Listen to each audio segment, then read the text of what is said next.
നമസ്കാരം. റിപ്പോർട്ടർ ചാനലിനെതിരെ കേന്ദ്ര ഏജൻസിയുടെ അന്വേഷണം വരികയാണ്.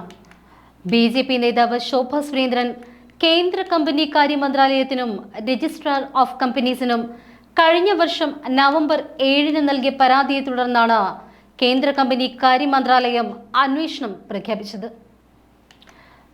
റിപ്പോർട്ടർ ചാനലിന്റെ ഓഹരി കൈമാറ്റം രാജ്യസുരക്ഷാ കാരണങ്ങളാൽ വിലക്കിയ ആഭ്യന്തര മന്ത്രാലയത്തിന്റെ ഉത്തരവ് പരാമർശിച്ചുകൊണ്ടാണ് ശോഭ സുരേന്ദ്രൻ പരാതി നൽകിയത്. റിപ്പോർട്ടർ ചാനലിന്റെ യഥാർത്ഥ ഉടമകളായ ഇൻഡോ ഏഷ്യൻ ന്യൂസ് ചാനലിന്റെ കളമശ്ശേരിയിലെ വിലാസത്തിൽ അഗസ്റ്റിൻ സഹോദരന്മാർ റിപ്പോർട്ടർ ബ്രോഡ്കാസ്റ്റിംഗ് കമ്പനി എന്ന പേരിൽ ഷെൽ കമ്പനി രൂപീകരിച്ച ശേഷം റിപ്പോർട്ടർ ചാനൽ നിയന്ത്രണം ഏറ്റെടുത്തുവെന്നാണ് ആരോപണം.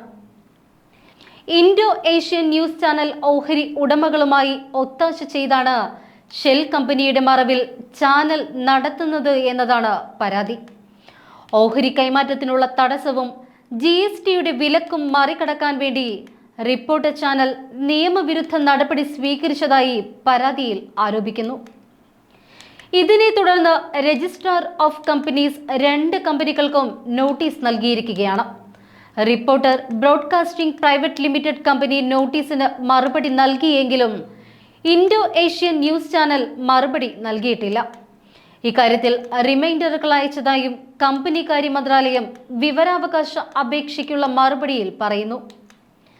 കഴിഞ്ഞ വർഷം ജനുവരിയിൽ ചാനലിന്റെ ഓഹരി കൈമാറാനുള്ള നീക്കം ആഭ്യന്തര മന്ത്രാലയം തടഞ്ഞിരുന്നു. റിപ്പോർട്ടർ ചാനലിലേക്ക് അനധികൃതമായി പണമെത്തിയെന്ന ആരോപണങ്ങളുടെ അടിസ്ഥാനത്തിലായിരുന്നു നടപടി.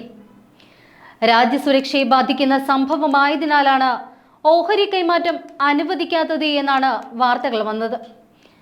അന്നത്തെ ചാനൽ MD MV നികേഷ് കുമാറാണ് ഓഹരി കൈമാറ്റത്തിന് അപേക്ഷ നൽകിയിരുന്നത്. ചാനലിന്റെ ഓഹരികൾ മുട്ടിൽ കുടുംബത്തിലെ KJ ജോസ്, VV സാജു എന്നിവരുടെ പേരിലേക്ക് മാറ്റാനായാണ് നികേഷ് കുമാർ അപേക്ഷ നൽകിയിരുന്നത്. എന്നാൽ ആഭ്യന്തര മന്ത്രാലയം അന്ന് അപേക്ഷ തള്ളുകയായിരുന്നു. എന്തായാലും റിപ്പോർട്ടർ TVക്കെതിരെ വരുന്ന നിരവധി വ്യാജ വാർത്തകളുടെ കേസുകളിൽ ശോഭ സുരേന്ദ്രന്റേത് ഒരു നാന്നിക്കല്ലായി മാറുമെന്ന് ഉറപ്പായി.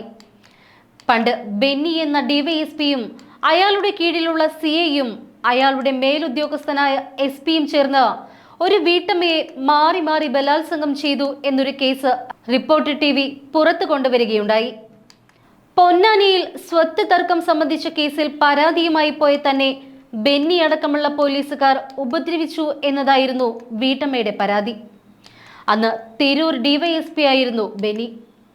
എന്നാൽ 2021-ൽ സുൽത്താൻ ബത്തേരി DYSP ആയിരിക്കെ മുട്ടിൽ മരമുറി കേസ് അന്വേഷിച്ചതിന്റെ പക തീർക്കാൻ വേണ്ടിയാണ് ഇത്തരത്തിലൊരു ആരോപണം ഉന്നയിച്ചത് എന്നായിരുന്നു ബെന്നിയുടെ വാദം. ഇതേ തുടർന്ന് റിപ്പോർട്ടർ TVക്കെതിരെ നിയമ നടപടി സ്വീകരിക്കുമെന്നും ബെന്നി പറഞ്ഞിരുന്നു. ഇപ്പോഴിതാ ശോഭ സുരേന്ദ്രൻ കൂടി റിപ്പോർട്ടറുമായി പരസ്യയുദ്ധത്തിന് ഇറങ്ങിയതോടുകൂടി ഇനി കളികൾ മാറിമറിയും.